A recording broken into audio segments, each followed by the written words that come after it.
a flag off some of the earnings. And Varun and Naresh, I'm just going to come to you in a second. We've got Nrupesh Shah, the MD Corporate Affairs at Symphony, joining in on the show right now.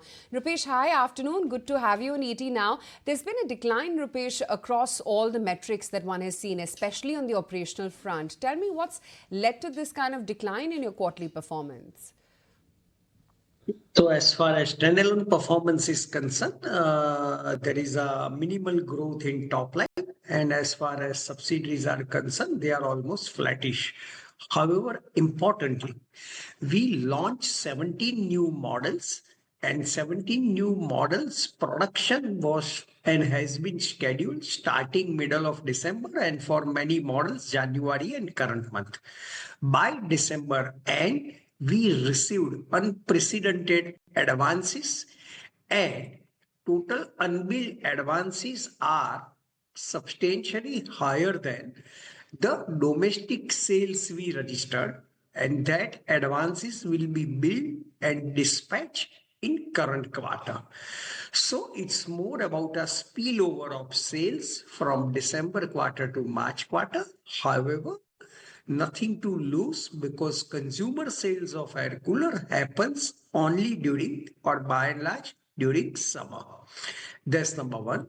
Number two, uh, as far as new models are concerned, they are also margin accretive. So that margin also to that extent took a toll in December quarter, which should be set right. So more importantly, rather than just a quarter, 9 months as a whole and year as a whole indicate much better picture. Quite surprising because most companies, Nrupesh, are talking about a demand slowdown. You've got 17 products in your pipeline. Tell me what your observation is on the demand front, and more importantly, how much capex have you set aside then for this product launch pipeline? So, in Symphony's business model, we have asset light, capital light business model. We focus on innovation, design, value engineering, etc.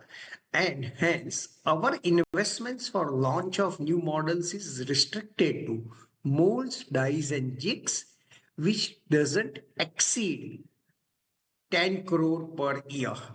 And hence, it doesn't lead substantial capex.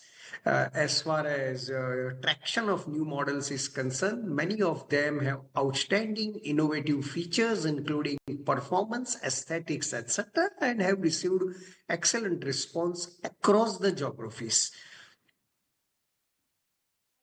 Good afternoon, Mr. Shah. This is Shrishti also joining in. But give us the guidance on your margin front as well, because since the expectations for the whole year growth, or rather the full year growth of FY25 was on the positive side. So how do you see the margin shaping up from these levels? I cannot give any forward-looking statement. However, year as a whole, margin should be in line with what we registered April to September. So it should be a decent margin. All right, but other than that, recently we believe that you have launched water heaters and expanded into the air cooling segment as well. What are the plans to scale those further? So in water heaters, we came out with again a patented technology, basically preventing or reducing the hair loss and quite helpful for the skin, apart from many AI-enabled features. And we have launched them in selected states and cities. And on e-commerce and D2C, we launched across the country in January. So initial response is pretty well. It's great to have you on the show. Thank you so much for your time today. Pleasure. Okay, that's the highlight coming in.